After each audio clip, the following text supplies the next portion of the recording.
আসসালামু আলাইকুম রহমতুল্লাহ। প্রিয় দর্শক, কেমন আছেন? এই যে দেখতে পাচ্ছেন, গরু ঘরে আসলাম। সকাল এখন 9টা থেকে 10টা বাজে আনুমানিক। তো যাই হোক, আমি গরু ঘরে এই সকালবেলা কয়েল জ্বালাচ্ছি। এটা নিশ্চয়ই আপনারা একটু প্রশ্নবিদ্ধ। কয়েলটা জ্বালাতে হচ্ছে এই জন্য, দিনের বেলাও মশার প্রচুর সমস্যা, কারণ আশেপাশে প্রচুর পানি, বর্ষাকাল, সেই জন্য মশার প্রভাবটা একটু বেশি। তো যাই হোক, সকাল সকাল এই মশার কয়েল জ্বালিয়ে আমি প্রস্তুতি নিচ্ছি গরুর দুধ দহনের জন্য। তো দেখতে পাচ্ছেন হাতের মধ্যে রশি। নিশ্চয়ই প্রশ্ন, রশি কেন ভাই? দুধ দোয়াবেন, রশি কেন দুধ দহন করবেন? তো ভাই, যে দেখেন, এই যে সাদা গরুটা দেখতে পাচ্ছেন, এটা একটু কি বলে, বিগ হাউস মার্কা আমাদের এলাকায় বলে, আমরা বলি বিগ হাউস। তো বিগ হাউস মার্কা গরু, তো তাই একটু দড়ি দিয়ে, রশি দিয়ে বেঁধে তারপর এটাকে শায়েস্তা করতে হয়। আর নয়তো এটাকে মানে টোটালি দুধের বা যে ওলান যেটা বলি আমরা, সেটা ধরাই যাচ্ছে না। এমন একটা বাজে অবস্থা, বাজে একটা সিচুয়েশন। এই যে দেখেন, আমি ধরতে যাব তাও একটু খুব ছটপট করে। আর এই গরুটার বাছুর মারা গেছে কিছুদিন আগে। এটা হলো লাম্পিং যে ভাইরাসটা, সেই ভাইরাসের কারণে বাছুরটা মারা যায়। আর বাছুরটার বয়স হয়েছিল তখন 1 মাস। 1 মাসের মাথার মধ্যে এই ভাইরাসটা হয়ে যায়। হয়ে যাওয়ার পরে তারপর পুরো শরীর মানে আক্রমণ করে ফেলে। আর যেহেতু বাছুরটা ছিল শাহিওয়াল জাতের, আর শাহিওয়াল জাতের বাছুরগুলো একটু টিকে কম। যদি বাছুরগুলোতে এই লাম্পিং ভাইরাসটা আক্রমণ করে, সেটা টিকে কম, যার কারণে বাছুরটাকে আর করা যায়নি। তো যাই হোক, ওই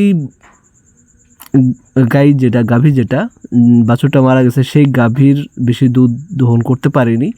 কারণ এটা যখন দুধ দহন করতে যায়, এটা বাঁধতে তখনই এটার দুধগুলো উপরে উঠাই ফেলে।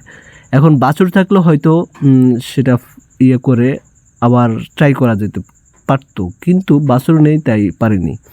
এখন দেখুন, আমি হলাম নতুন মানুষ।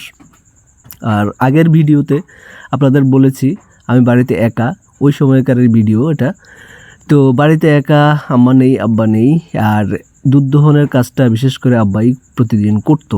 তো যেহেতু আব্বা নেই, যার কারণে আমাকে করতে হচ্ছে। তো দেখেন আমার দুধ দহনের সিস্টেম। তো আসলে আমি নতুন মানুষ। এই এই আমার লাইফে আমার মনে হয় এই দ্বিতীয়বারে আমি দুধ দহন করতেছি। আরও একদিন করছিলাম, তাও আমার অনেক কষ্ট হয়েছে, পারি নেই।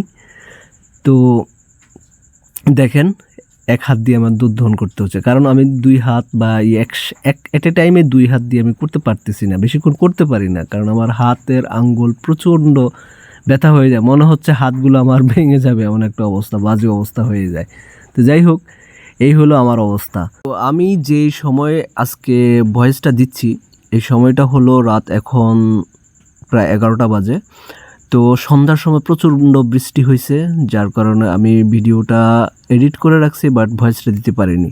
তো এখন রাত 11টা বাজে, এখন তারপরও ফোঁটা ফোঁটা বৃষ্টি হচ্ছে টিনের চালের মধ্যে, হয়তো নিশ্চয়ই আপনারা শুনতে পাচ্ছেন।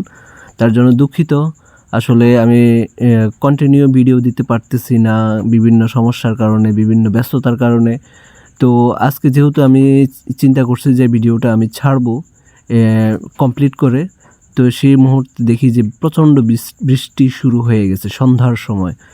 তো যাই হোক, তারপরও যেহেতু ইচ্ছা আছে ভিডিওটা ছাড়বো, তো যত বৃষ্টি হোক, যত কিছুই হোক, ইচ্ছাটা শেষ করতে হবে আর কি।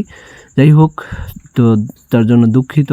যে আশেপাশে যে শব্দ আসে, যদি সমস্যা হয় বা ক্ষমা সুন্দর দৃষ্টিতে দেখবেন আর কি আপনারা। তো দর্শক, আসলে বেশ কিছুদিন যাবৎ আমিও শারীরিকভাবে অসুস্থ ছিলাম, বা এখনও বুঝতে পারতেছেন আমার কণ্ঠ শুনে। আসলে আমার প্রচণ্ড কাশ, এই অবস্থায় আমার আসলে প্রচণ্ড কাশ। আমি যে ভয়েস দিচ্ছি, আমাকে থেমে থেমে থেমে থেমে ভয়েস দিতে হচ্ছে। এটা আসলে সরি। তো এই যে আমার কাশ এবং ঠান্ডা কিছুদিন যাবৎ খুবই খারাপ অবস্থা। তো আসলে শিখার কোনো শেষ নেই। এই যে আমি যে কাজটা করতেছি এটা আসলে আমাকে শিখতেই হবে। যেহেতু আমার খামার আছে বা আমি গরু পালি, আমাকে এই কাজগুলো শিখা লাগবে। তবে ইনশাল্লাহ সব কিছুই শিখব। তবে একটা বড় সমস্যা ফেস করতেছি। এটা হলো এই বর্ষাকালে আসলে অন্য বছর এই সময় মাঠের মধ্যে প্রচুর ঘাস ছিল। আর এই বছর এসে বর্ষার কারণে, বৃষ্টির কারণে পুরা মাঠ এলাকা পুরা ভেসে গেছে পানিতে। যার কারণে ঘাসের এত অভাব, যেটা আসলে বলে বোঝাতে পারবো না। আর দ্বিতীয়ত হলো যে আমাদের যে ধানের ছিল সেগুলো অনেক নষ্ট হয়ে যাওয়ার কারণে যে খড়টাও নষ্ট হয়ে গেছে। যার কারণে কোনো কিছুই আসলে হচ্ছে না। প্রচুর টাকা দিয়ে এখন খড় কিনতে হচ্ছে, তাও অনেক দূর থেকে খড় কিনে নিয়ে আসতে হচ্ছে।